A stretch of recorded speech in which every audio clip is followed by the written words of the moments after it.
Hi friends, அஸ்ஸலாமு அலைக்கும். வீட்டில் கொஞ்சம் மாவு இருக்குங்க, அதை வச்சு ஒரு அருமையான ஒரு டைம் பாஸ் ஸ்நாக்ஸ் எல்லாம் வாங்க கிச்சனுக்கு போகலாம்.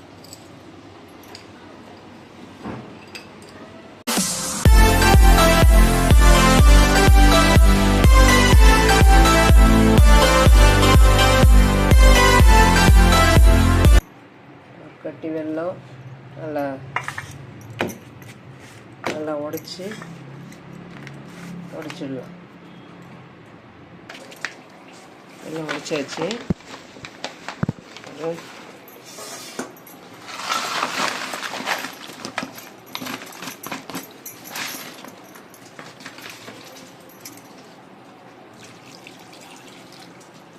இந்த 4 டம்ளர் மாவு, ரெண்டு டம்ளர் தண்ணி அளவு.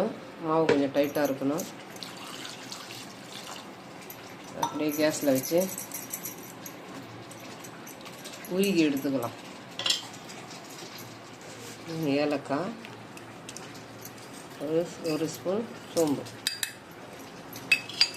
கோப்பரை தேங்காய் பொடிசாக கட் பண்ணி ஜாரில் போட்டு அடிச்சு எடுத்துக்கலாம். இந்த மாதிரி கொதிக்கணும். கரைஞ்சிடுச்சு. ஒரு பாத்திரம் வச்சு வடி கட்டிடணும். மண், சட்டை, குப்பை ஏதாவது இருக்கும், வடி கட்டிடணும்.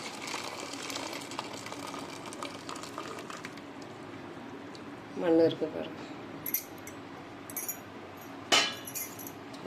அப்படியே அடுத்து வைக்கணும். வடி கட்டி அரைச்ச குப்பரை தேங்காய், சோம்பு, ஏலக்காய்.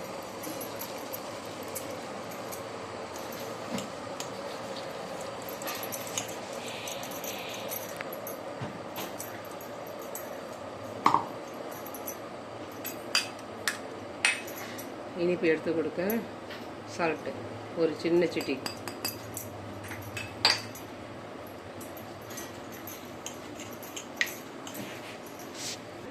வறுத்து வச்ச அரிசி மாவு நல்லா கொதிக்குது.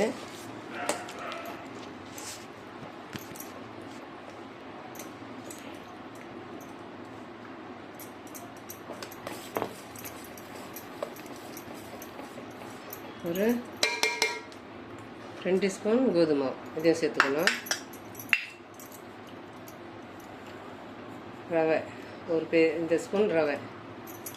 கோதுமை மாவு 2 ஸ்பூன் இல்லையா, அதே ஸ்பூனில் ரவை ஒரு ஸ்பூன் மொத்த மாவு சேர்த்துக்கணும்.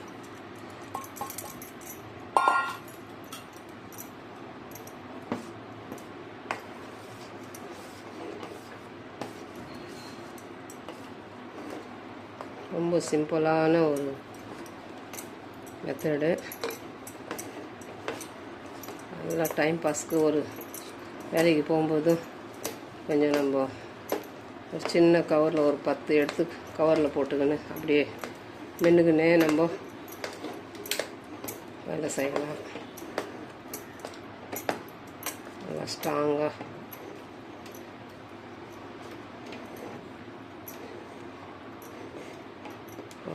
கேஸ் ஆஃப் பண்ணிவிட்டு கீழே இறக்கிக்கலாம்.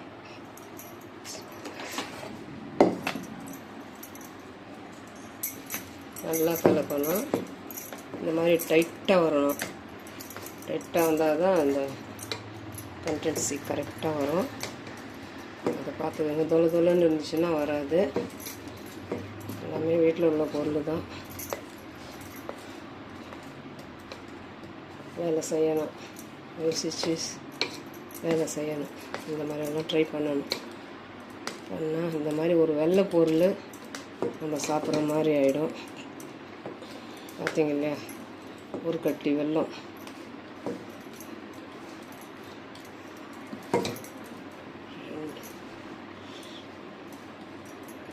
மொத்த மாவும் கலந்து ஒரு 3/4 கிலோ மாவு இருக்கும். கோதுமை மாவு, ரவை, அரிசி மாவு அப்படியே ஆறுற வரைக்கும் வெயிட் பண்ணிவிடும். அப்புறம் நல்லா கை வச்சு பிசைஞ்சிக்கலாம். ஒரு லைட்டாக அந்த மாதிரி ஒரு காட்டன் துணி வச்சு இப்படி மேலே மூடி நல்லா ஆறட்டும். ஆறின பிற்பாடு இந்த கரண்டியெல்லாம் க்ளீன் பண்ணிக்கலாம். முடிஞ்சால் போய் க்ளீன் பண்ணிக்கலாம், ஒன்றும் பிரச்சனை இல்லை. கை வச்சு நல்லா கலரி கொடுத்துக்கலாம். அவ்வளோ சிம்பிளாக ஒரு வீட்டிலையே நம்ம ஒரு நல்ல ஒரு பலகாரம். இது வெல்லம் வச்சு பலகாரம்.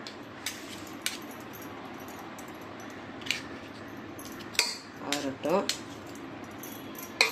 ஆறின பிற்பாடு பார்க்கலாம். நல்லா ஆறிடுச்சு. இப்போது நல்லா கை வச்சு நல்லா பிசையணும். இந்த கலர் ஃபுல்லாகவே மாறணும். மாறுற மாதிரி நல்லா பிசைஞ்சு கொடுத்துக்கணும். பிசைஞ்சிட்டு பார்க்கலாம்.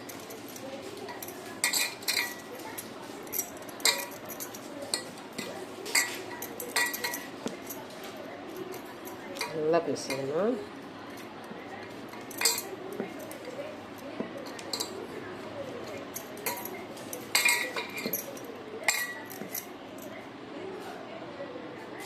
பிசைஞ்சிட்டு பார்க்கலாம். நல்லா பிசைஞ்சாச்சு மாவு.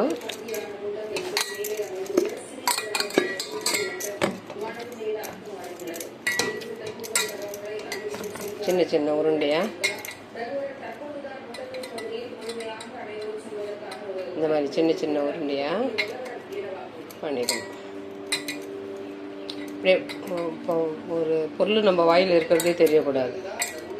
அந்த மாதிரி வாய் உப்புசமாக இருக்கிறது எதிராளிக்கு நம்ம ஏதோ சாப்பிட்றோன்ற ஒரு சங்கோச்சம் இருக்கக்கூடாது. நார்மலாக இருக்கணும். அதே சமயம் நம்மளை ஒரு வாயில் ஒரு நொறுக்கு தீனி சாப்பிட்ற மாதிரியாகவும் இருக்கணும். ஒரு நல்ல ஒரு வெள்ளத்தில் செய்கிற பொருள் எல்லாமே கொஞ்சம் யூஸ்ஃபுல்லான ஒரு பொருள். அதை நம்ம சாப்பிட்றதுனால ஒன்றும் பிரச்சனை இல்லை. இந்த மாதிரி சின்ன சின்ன உருண்டை பண்ணிவிட்டு வாயில் வச்சு நம்ம சாப்பிட்றோன்றதே தெரியக்கூடாது. அந்த மாதிரி சைஸு இந்த மாதிரி சைஸ் பண்ணிக்கலாம். எல்லாத்தையும் ஒரு தட்டு வச்சு கசகசா கொஞ்சம் போட்டுட்டு இந்த உருண்டைங்களில்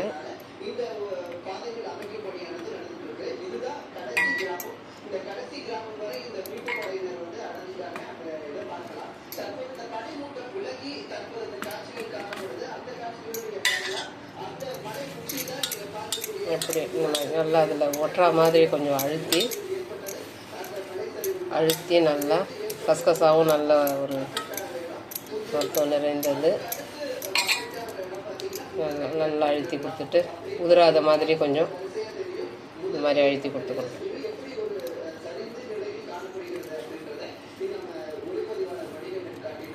இதே மாதிரி மொத்த மாவையும் ரெடி பண்ணிக்கலாம். மொத்த மாவுலையும் பண்ணிவிட்டு பார்த்துக்கலாம். இதாங்க போட்ட மாவு எல்லாத்தையும் இந்த மாதிரி ரெடி பண்ணியாச்சு.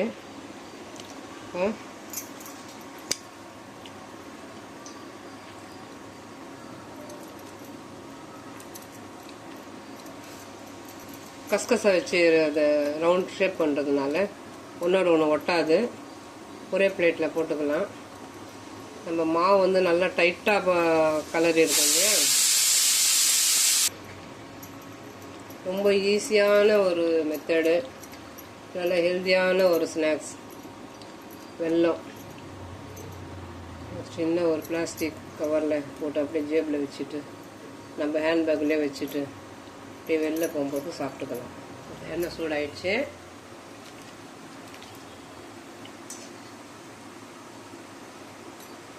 கடலை எண்ணெய்,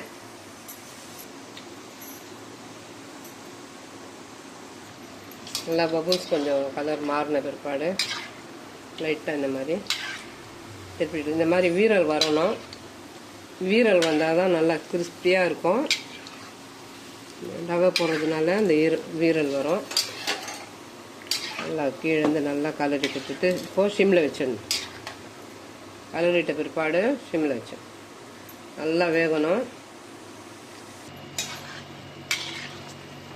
நல்லா இந்த கலர் வரப்போ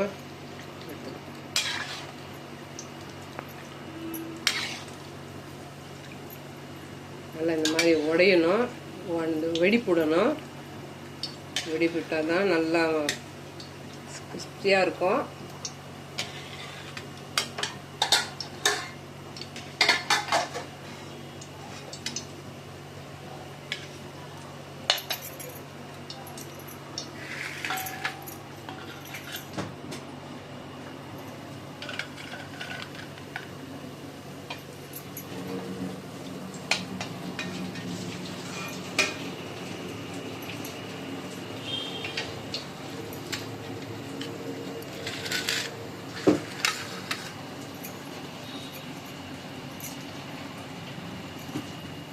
பேட்சு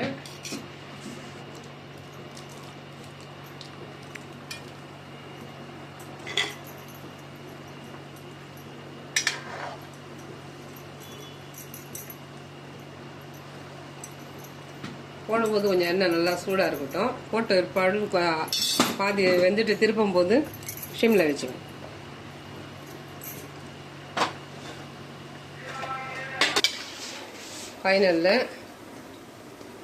ஃபைனல் பேட்ச்சு ஒரு 4 பேட்ச் போட்டாச்சு, 3 பேட்ச் போட்டாச்சு, 4வது பேட்ச்சு.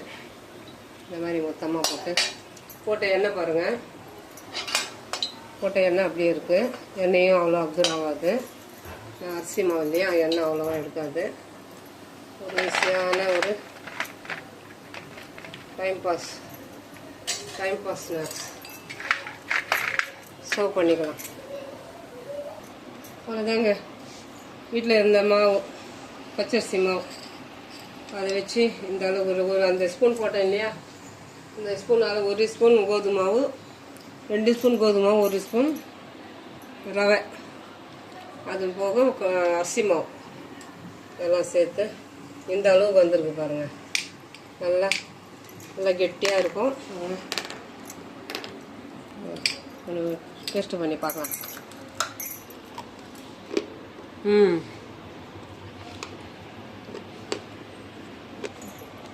இந்த மாதிரி நல்லா வெந்திருக்கணும் உள்ள.